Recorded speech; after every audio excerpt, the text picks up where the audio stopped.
ሪአክሽኑ በሪአክሽኑ ሲመዘን ከወደቀ ያ ሰውዬ መጀመሪያውኑም መልካም ያደረገበት ምክንያት ስህተት ነበር ማለት ነው። ከዚህ በፊት እንግዲህ መልእክተኛው የሚባለውን አንድ ወዳጅ ታውቁት ይሆናል። በሰው አፕሩቫል፣ በሰው ቬሪፊኬሽን ወይ ደግሞ ቫሊዴሽን መደፈን ብቻ አለበት ብሎ የማያምነው የሆነ ክፍተት ነበረ ማለት ነው።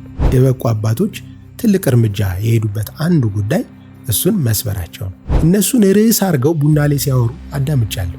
እንግዲህ አንተው ታውቃለህ። ከዚህ በፊት እንዳልኩት አንተ ዩኒቨርስን እንደ ዲቫይስ መጠቀም ካልቻልክ ዩኒቨርስ አንተን እንደ ዲቫይስ ትጠቀማለች። እንቃርገ ዝም አስብላቸው። ጂን ኮሚትድ ሆነ የሰጣትን ደመከልብ ላይ ያደረጉበት። ይሄ ሰውዬ እኮ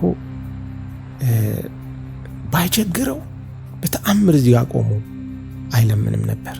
ይሄኔ እኮ ልጆች ይኖሩታል። ዩሲ በእንደዚህ አይነት የስቴትመንት ማርቀቅ ውስጥ ምን እንደሚመላለስ ታውቃላችሁ? እስቲ በደንብ አስተውሉት። እኛው ወሬ ውስጥ መልካም ነው የሚመስለው፣ አንተን ክልትው አድርገው ሊያስቀሩ የሚጋጋጡ ነገሮች አሉት። ያ ደግሞ አንተ እሱ ላይ ሴንተር አድርገህ ስለከረምክበት ነው። እነዚህ ግታንግቶች መጥተው አንተን ሊጥሉ የሚታገሉት። ሰው ናቸው ብለን መልካም ነው ብለን ወደ ቤታችን ባስገባናቸው ሰዎች አይደለም የምንነከሰው። ለምን ሰደብከኝ ብለህ ብትጋጋጥ የምትፈጀውን ታይም፣ ስፔስ፣ ኢነርጂ አስበው። ምን ማድረግ ይቻላል ታዲያ?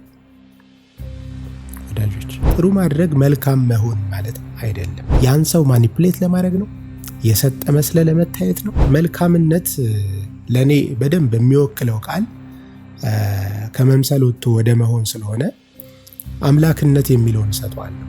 በእንግሊዝኛው ከጉድነስ ይልቅ ጋድነስ የሚባለው ማለት ነው።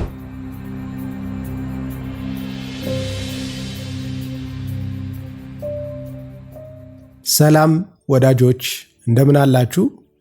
አለው እኔ ፈጣሪ ይመስገን።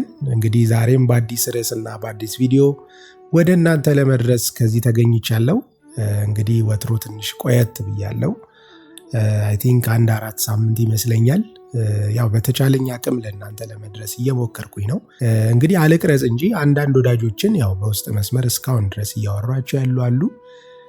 ይሁንና ግን ያው ለሰፊው ሕዝብ መድረስ አለብኝ ብዬ በማስበው ልክ እየደረስኩኝ ነው ብዬ አላስብም። ያው ከህይወት ጋር ያሉ የተወሰኑ ግቦች ስላሉ እነሱንም ማስታገስ ማስተንፈስ ስላለብን ነው። በዛ ያዙልኝና እስቲ ወደ ዛሬው ጉዳይ እንምጣ ወዳጆች። እንግዲህ ዛሬ ላነሳ የፈቀድኩት ስለ መልካምነት ነው ወዳጆች። እንግዲህ መልካምነት ምንድን ነው? በምን መልኩ ይታያል በእኛ ማህበረሰብ? አተረጓጎሙስ ልክ ነው ወይ? ምን አይነት ፍልስፍናዊ ክንፎች አሉት? ከአምላክ ጋር፣ ከሰው ጋር፣ ከዩኒቨርስ ጋር በምን መልኩ ይያያዛል የሚለውን ነገር እስቲ ፈተሽ ለማድረግ እንሞክር በዛሬው ወጋችን። ኦኬ እንግዲህ ያው በማህበረሰባችን አንደርስታንዲንግ ወዳጆች መልካምነት ከጥሩ ማድረግ ጋር የተያያዘ ነው። አንድ ሰው ለሆነ ሰው መጉደል ልክ ሲደርስ ለተቸገሩ በቅርብ ሲሆን መልካም አደረገ የሚባል ስም ይሰጧል። ጀነራሊ በማህበረሰቡ የሚታይበት መልክ ይሄ ነው። ነገር ግን ወዳጆች ጥሩ ማድረግ መልካም መሆን ማለት አይደለም። ምን ማለት ነው? እንዴት አይነት ጉዳይ ቢኖር ነው ከጀርባው ትሉ ይሆናል።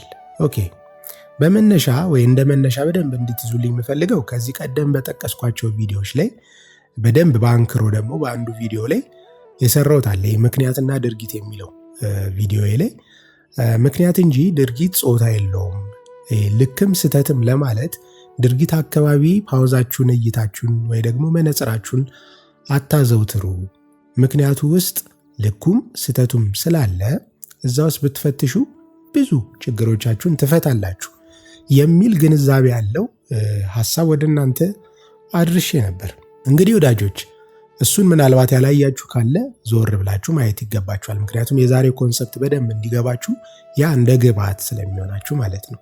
ኦኬ እንግዲህ ጥሩ ማድረግ ማለት ድርጊት ነው አይደለ? የሆነ ሰው ምናልባት መንገድ ላይ የተቸገረ አጋጥሞት ለዛ ሰውዬ ሲደርስለት በሶሳይቲው እይታ ምን ይባላል? ይህ ሰውዬ መልካም ነው፣ ጥሩ አድርጓል ለዚህ ሰው የሚል ትርጉም ይሰጧል። ኦኬ እዛ አካባቢ ጋር ግን መልካምነት የለም ብያለሁ እኔ። ታዲያ ምን ማለት ነው አይደለ ጥያቄው? ኦኬ እስቲ ቀስ እያልን እንግባበት ወዳጆች። በዴፊኒሽን ደረጃ መልካምነት ለእኔ በደንብ የሚወክለው ቃል ከመምሰል ወጥቶ ወደ መሆን ስለሆነ አምላክነት የሚለውን እሰጠዋለሁ። በእንግሊዝኛው ከጉድነስ ይልቅ ጋድነስ የሚባለው ማለት ነው። ያው የጋድነስ ኢነርጂ አባል እያልኩኝ ብዙ ቪዲዮዎች ላይ እጠቅሳለሁ። እሱን ማየትም መልካም ነው ብዬ አስባለሁ። ኦኬ፣ ታዲያ መልካምነት ማለት አምላክነት ነው ከተባለ መምሰልን ሳይሆን ምንን ያዘወትራል? መሆንን ማለት ነው። ምክንያቱም አምላክ ማስመሰል ስለማይችል አምላክ በመሆን ላይ ብቻ የተገነባ ስብዕና እንዲኖረን ስለሚፈልግ በዛ መልክ ነው የእሱ መንገድ የምናገኘው። ኦኬ፣ ምን ልትለን ነው ዋና ጉዳይ። በዚህ መልኩ እንየው እስቲ ወዳጆች። መልካምነት የሚባለውን ጽንሰ ሀሳብ ቦልድሊ ወይ አዘ ባክግራውንድ ያዙትና አንድ አክሽን ፕሪአክሽን እና ሪአክሽን የሚባሉ ነገሮች ይኖሩታል፣ ተያያዥ ነው ማለት ነው። ያ ማለት አንድ አክሽን ወደ አክሽን ከመምጣቱ በፊት ፕሪአክሽን ማለት ኢንቴንሽን እና አቴንሽን በውስጡ የያዘው ማለት ነው። ያ ማለት ቅድም ምን ብያለሁ? ምክንያት ማለት ነው። ይሄ ያንን የምታደርጉበት ምክንያት ለምንድን ነው? ያንን ድርጊት ማድረግ የፈለግኩት በምን መልኩ ነው? እንዴት ነው? ወዴት ነው? የሚሉ ጥያቄዎችን ከጀርባ የያዘ እዛው ስትፈትሹት ፕሪአክሽን የሚባሉትን ነገሮች ታገኟቸዋላችሁ። ሸበብ አድርገን ለመያዝ ያክል አቴንሽን እና ኢንቴንሽን በሚለውን ልንይዘው እንችላለን። ኦኬ፣ ይህንን ካልን ወዳጆች አምላክ ልብና ኩላሊትን ይመረምራል ብዬ ይህንንም ያው መጽሐፍ ላይ የተቀመጠ ቢሆንም በእኔ ፍልስፍናዊ ጉዞ ላይ እጠቅሷለሁ እና ልብና ኩላሊትን ይመረምራል ሲባል አንድ ሰው ማድረጉ ላይ አምላክ አያገባው። በቃ ነጠላ ጣፍታችሁን ቤተክርስቲያን ብትሄዱ መሄዳችሁን አይደለም፣ ለምን ሄድክ? ቤተክርስቲያን መሄድ አይደለም የተፈለገው፣ ለምን ሄድክ? ሰው መምከር አይደለም የተፈለገው፣ ለምን መከርክ? ጥሩ ማድረግ አይደለም የተፈለገው፣ ለምን አደረግክ? ያን ሰው ማኒፕሌት ለማድረግ ነው? የሰጠ መስለ ለመታየት ነው? ከሰጠኸው በኋላ በጀርባ በእጅ አዙር የሆነ አይነት አዘቅቱ እስከተው እጅግሩን አሳስረ ለማየውን ነገር ልታውለው ነው? ምንድን ነው የሚለውን የሚያውቀው አንተና ፈጣሪ ብቻ ነው። ያ ማለት ምንን ይወክላል? ፕሪአክሽን ማለት ነው። ስለዚህ አንድ ሰው የሆነ ብር ለአንድ ሰው መጉደል የሆነ ብር ኢንቨስት ሲያደርግ ያንን ፊዚካሊቲ በማየት ብቻ ያን ሰውዬ በዚህ መልክ ነው በዚያ መልክ ነው እያልን የምንወስንበት ከሆነ አንደኛ ሐሜት ይሆንብናል፣ ሁለተኛ በውስጡ ከዚህ በፊት የጠቀስኩት ሌላ ኮንሰፕት ይመጣል። ጀጅመንት እና ፕራውድነስ የኃጢአት ስር ነው። ጀጅመንት የሚባለውን ደግሞ እዚህ ጋር ገዝፎ እናገኘዋለን። በአንድ ሰው ጉዳይ ውስጥ እስከ ጥልቀት ወይ ደግሞ እስከ ጥግ ድረስ ማወቅ ያለብንን ሳናውቅ በምናያቸው የተወሰኑ ኩታንኩቶች ብቻ የሆነን ነገር ግዘፍ ሰርተን የምንወስንበት ማለት ነው። ያ ደግሞ አምላክነት የሚለውን አይወክልልን። ክርስቶስ በምድር ሲመላለስ እንዲህ አይነት ኩነት አንዳችም ስላላደረገ እኛ ደግሞ የእሱን ምሳሌ ይዘን እንድንጓዝ ስለሚፈለግ ኦኬ፣ እንግባ እስቲ። ፕሪአክሽን ብለናላ። አክሽን ደግሞ ድርጊቱ ነው። ሌላ ምን ይመጣል? ሶስተኛ ሪአክሽን ይመጣል ማለት ነው። እዚህ ጋር ነው እንግዲህ ጉዳዩ ያለው። ፕሪአክሽኑ በሪአክሽኑ ሲመዘን ከወደቀ ያ ሰውዬ መጀመሪያውኑም መልካም ያደረገበት ምክንያት ስህተት ነበር ማለት ነው። ይሄ ከላይ ነው። ኦኬ፣ በምሳሌ እንወስድ ወዳጆች። አንድ ሰው ቅድም እንዳልኩት መንገድ ላይ አንድን የወደቀ ሰው አነሳ። ምናልባት ቲክቶክ ላይ አብዛኛው ሰዎች ሲረዱ አይታችሁ ሊሆን ይችላል። ሁላችንም ኮመንት ቦክስ ውስጥ ብንገባ ያ ሰውዬ የረዳበትን ምክንያት ምን እንደሆነ ሳንፈትሽ ስለረዳ ብቻ እናመሰግነዋለን፣ ተባረክ እንለዋለን፣ ብዙ መልካም ቃላትን እንደረድርለታለን። በጣም ጥሩ ነው እሱ፣ ምንም ችግር የለውም። ግን እስከ ጀጅመንት ድረስ የሚያስኬድ እስከ ሐሜት ድረስ የሚያስኬድ ውል መዋዋል የጀመርን ሰዓት የራሳችንን አዘቅት መቆፈር እንጀምራለን። ያውም በሶሻል ሚዲያ ነው እንግዲህ ወዳጆች፣ አስቡት። በአካል ራሱ እስከዛ ዴብዝ የምናውቀው ነገር የለም። ስለዚህ እኛ የምንለካው ያ ሰውዬ መልካም ነው ካልን ሪፈረንስ እሱን ወስደን በእኛ ህይወት ውስጥም በዛ መልኩ ለመንከባለል እንዘጋጃለንና ብዙ ክርስቶሳዊ የሆኑ መንገዶችን እየሳትን በእኛው የቀነበብነው መንገድ ላይ ምን ስንል እንገኛለን?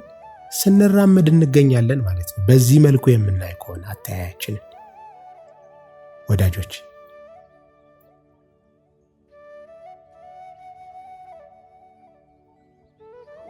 ስለዚህ ለእናንተ በቀላሉ ምሳሌ እንዲሆንላችሁ ያው ወጣቶች ስለሆናችሁ ሶሻል ሚዲያ አካባቢ ጋር አጠፉም ብዬ ነው። ምናልባት አንድ ልጅ ቲክቶክ ላይ ወጣ እንበል። ምናልባት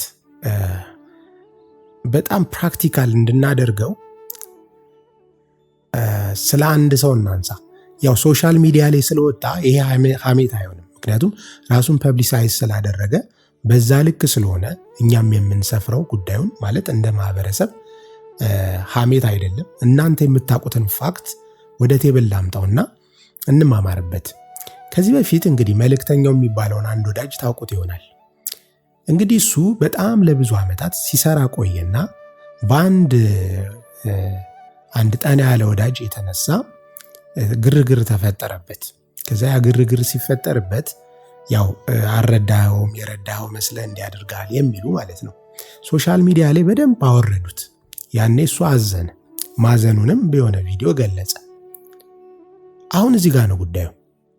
እዚህ ውስጥ አክሽን፣ ፕሪአክሽን፣ አክሽን እና ሪአክሽን እናገኛለን።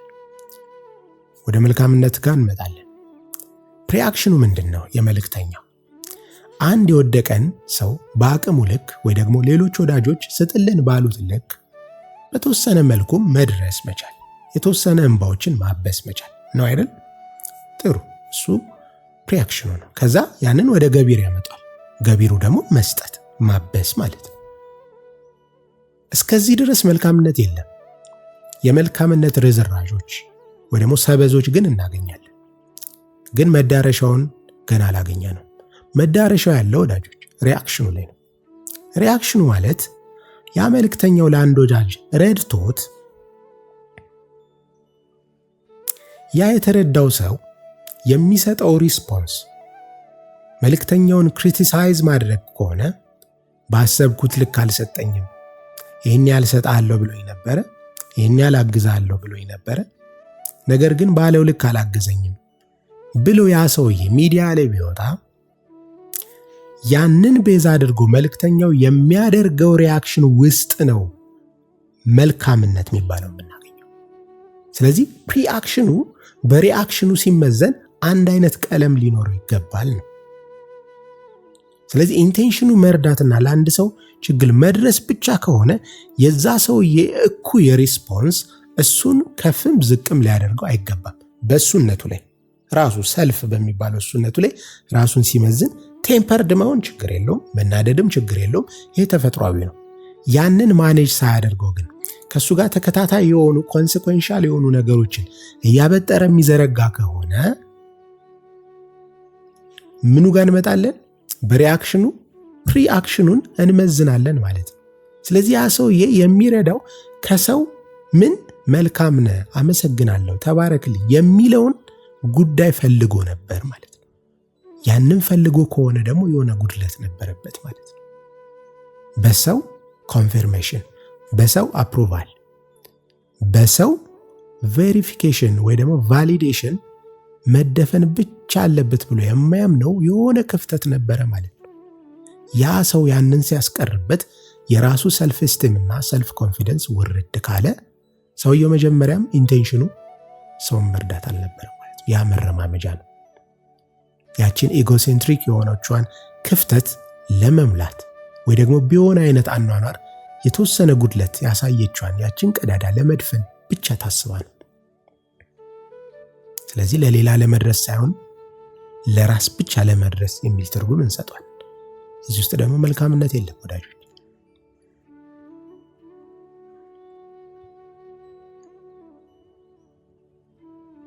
ስለዚህ በዚህ አጋጣሚ እንግዲህ መልእክተኛውን ስላነሳሁት ወዳጄ በጣም እጅግ በጣም ክብር አለኝ። ለሱ ተከታዮቹም በሱ መልክ ለመሄድ ለሚያስቡ በጣም ትልቅ አክብሮት አለኝ የሚለውን ይዛለው። የሱን ፖይንት ያደረግኩት 1-2 ወር አካባቢ ይመስለኛል ትንሽ ትግል ያለው አጋጣሚዎች አጋጥሞት ስለነበረ ነው፣ ራሱን ሪቪል ከማድረጉ በፊት ማለት ነው።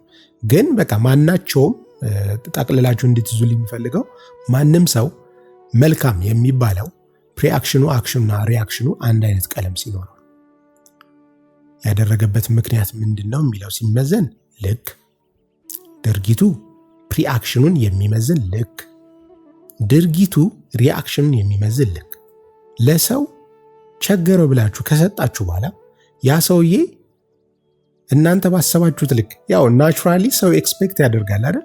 መልካም ስታደርጉለት አመሰግናለሁ ወዳጅ በጣም ተባረክ ምናምን ሊላችሁ ትፈልጋላችሁ። ማለት ቤዚካሊ ባፋችሁ ባታወጡት ራሱ ውስጣችሁ ያላችሁ የእናንተ ኢጎ አንድ ፈታኝ የሚሆንባችሁ ስትኖሩ እሱ ነው። እሱን መግደል ነው የመጀመሪያ የበቁ አባቶች ትልቅ እርምጃ የሄዱበት አንዱ ጉዳይ እሱን መስበራቸው ነው። የጋንዲን ኤክስፒሪየንስ ከዚህ በፊት አንድ ቪዲዮ ላይ ጠቅሼዋለሁ። የእሳቸውን ማንሳት ይቻላል። የኛ ሀገር አባቶችም በኦርቶዶክስ ጽንሰ ሐሳብ ውስጥ የተመላለሱትም ጻድቃን ሰማዕታት የሚባሉትንም ካያችሁት ያቺን ፓርት ሰብረዋታል ስንል ወዳጆች ምን ማለታችን መሰላችሁ? በቃ they don't care።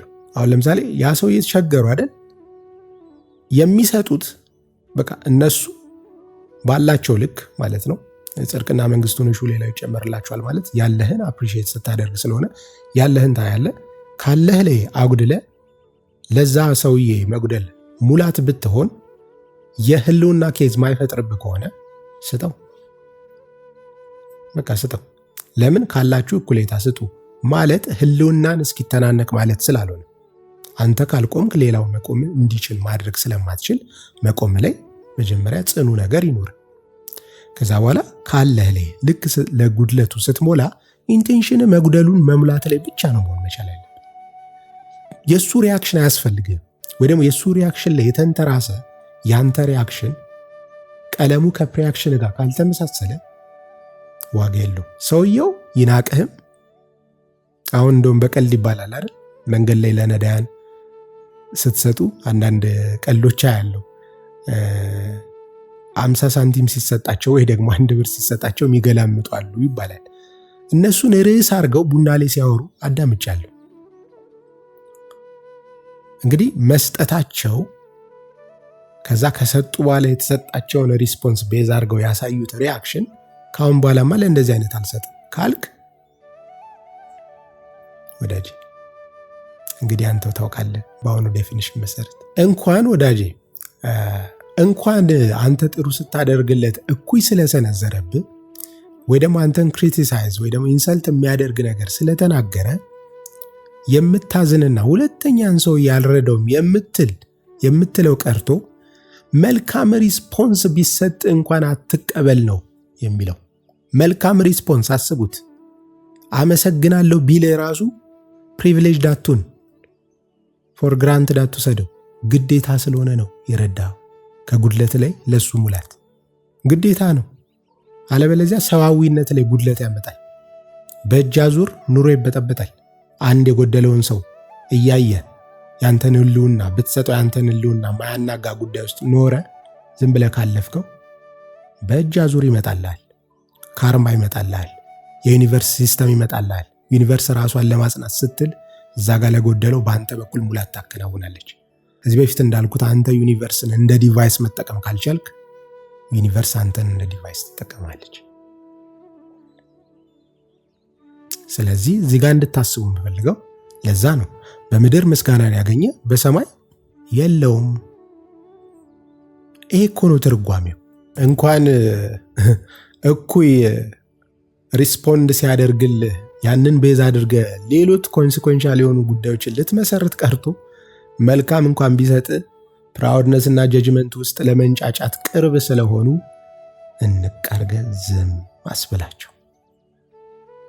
ያቺን ኮሚትድ ሆነ የሰጣትን ደመከልብ ላይ ያደረጉብን ሴንተር ዴድ ሴንተር የሱ ጉድለት ነው እንጂ ከዛ በኋላ ያለው ሪስፖንስ አይደለም። ሰጥተው ለፍ በቃ አለቀ። ያ ሰውዬ ሰርቶ አይበላም እንዴ? እኚህ ሴትዮን ድጋሚ ሌላ ቦታ አይቻቸዋለሁ። ዋይ ለምንድን ነው እንደዚህ አይነት ነገሮችን የምትነቅሱት? አንዳንድ ወጃጆች አላችሁ። አንድ የተቸገረን መንገድ ላይ ምናልባት ይሄ በስነ ስርዓት ልብስ ለብሶ ቆሞ ሳንቲም የሚለምን ሰው ከዚህ በፊት ያጋጠመኝ ስለሆነ ከሰጠ በኋላ ካፌቴሪያ ውስጥ ይሄ ሰውዬ እኮ ባይቸግረው በተአምር እዚህ ጋር ቆሞ አይለምንም ነበር። ይሄኔ እኮ ልጆች ይኖሩታል። ዩሲ በእንደዚህ አይነት የስቴትመንት ማርቀቅ ውስጥ ምን እንደሚመላለስ ታውቃላችሁ? እስቲ በደንብ አስተውሉት። እኛው ወሬ ውስጥ መልካም ነው የሚመስለው፣ ትልቅ ጀጅመንትና ፕራውድነስ ውስጡ ነግሷል። ያ ማለት በቃ እኔ ብቁ ነኝ፣ እኔ ከሱ የተሻልኩ ነኝ። ወዳጄ እሱን ሴንተር አድርጋ አታውራ። ጎደለዋ ሰጠኸው፣ ኑሮን ኑር። ፈተናውን እየወደክ ነው። በፊት ለፊት አምላክ አንተ እንድትባረክ ቤትህ እንዲባረክ ያመጣልን ፈተና እየወደክ ነው። እስቲ አንድ ጥያቄ መልሱልኝ ወዳጆች። ከአንደኛ ክፍል ወደ ሁለተኛ ክፍል ለማለፍ ፋይናል ፈተና ላይ ስትቀመጡ ኤግዛሙ ይክበድም ይቅለልም ያ ፈተናን ስትፈተኑ ትኩረታችሁ ያንን ፈተና ለማለፍ ማለት ነው ትኩረታችሁ ፈተናውንና እናንተ ላይ ነው የሚያመዝነው ወይስ ፈተና ያወጣው መምህር ላይ?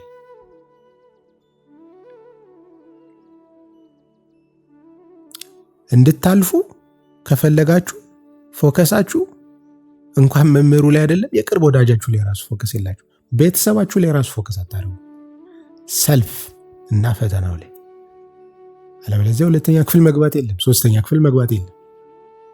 ይሄም እንደዛው ነው። መንገድ ላይ የሚለምነው ሰውዬ እናንተ ስታልፉ ስታገድሙ ፊት ለፊታችሁ መጣ። አለህ ትሰጠዋለህ ወይስ የለም ታልፋለህ ወይስ ኖሮ ረግጠው ትሄዳለህ የሚሉ ነገሮች አጠገቡ ጋር አሉ። ሰተኸው ግን አልፈ ህይወትን እንደመኖር ወይ ወደ ቀጣይ ቻፕተር እንደመሸጋገር የእሱን ሐሳብ ጎትተህ ታመጣውና ካፌ ውስጥ፣ ቤት ውስጥ፣ የት ውስጥ፣ ምን ውስጥ አንድ ቀን፣ ሁለት ቀን፣ ሳምንት በሱ 10 ብር እሱ ቆሞ ባሳያቸው ባህሪዎች ላይ ተንተርሰ ወይ ልጆች ኖሮት እኮ ሊሆን ይችላል፣ ወይ አሞት እኮ ሊሆን ይችላል። በዛ ውስጥ እኔ አላመመኝም፣ እኔ ጸናው ነኝ፣ እኔ ልጅ ቢኖረኝም ማስተዳደር ችያለሁ፣ እሱ ስራ ባይኖረው ምን ይኖረኛል፣ ስለጎደለው ሰጥቼዋለሁ የሚሉ አንተን ክልትው አድርገው ሊያስቀሩ የሚጋጋጡ ነገሮች አሉት።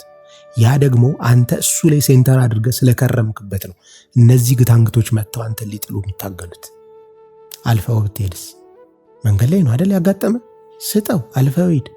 ጓደኛ ርዕስ ላይ ያደረገው ሲሞክር ነው ለርዕስ ቀይርበት። ለዛ ነው ዳዊት ደጋግሜ እናገራለሁ። ዳዊት በመጥፎ በኩል የሚመጡብኝን ፈተናዎች እኔ በሰጠኝ እጅ እግር እከላከላቸዋለሁ፣ በመልካም በኩል የሚመጡትን አንተ ያዝልኝ ብሏል። ብዙ ሰው እየወደቀበት ያለው መልካም የሚመስሉ ጋግርቶች ናቸው። ቀላል ምሳሌ ነው አይደል? አብዛኛው ሰው የሚመተትበት በማን?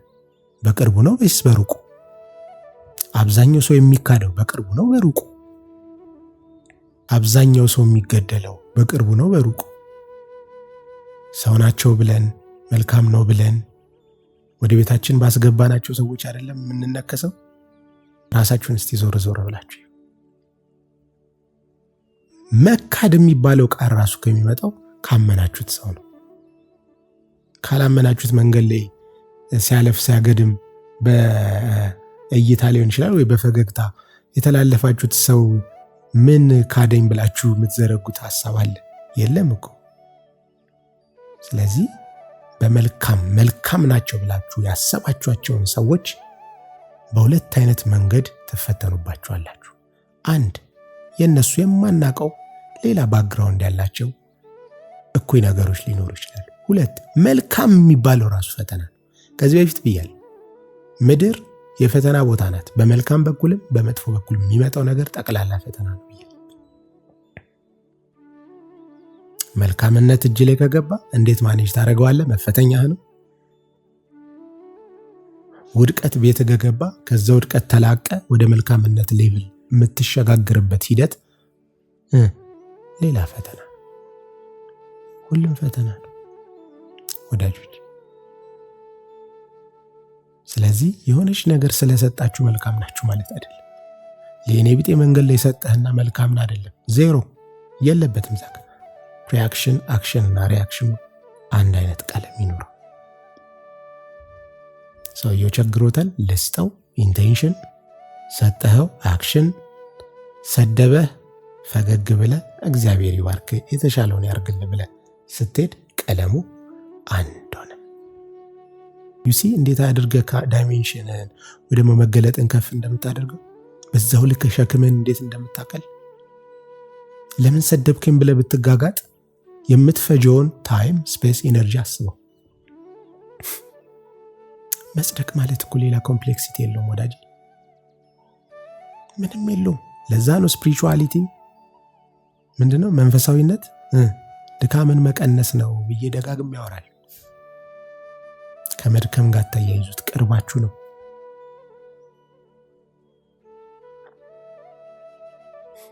ምን ማድረግ ይቻላል ታዲያ ወዳጆች? ስለዚህ ድርጊት ላይ ብቻ ሴንተር አድርጋችሁ አንድን ሰው መልካም ነው አትበሉ። ድርጊት ላይ ብቻ ሴንተር አድርጋችሁ አንድን ሰው መልካም አይደለም አትበሉ። ብዙ ጉዳዮች አሉ። ላስተዋለ ሰው እነዛ ብዙ ጉዳዮች በሶስቱ ነገሮች ተሸብበው ይገኛሉ ማለት ነው። ፕሪአክሽን፣ አክሽን፣ ሪአክሽን። መልካምነት፣ አምላክነት፣ ጉድነስ፣ ጋድነስ።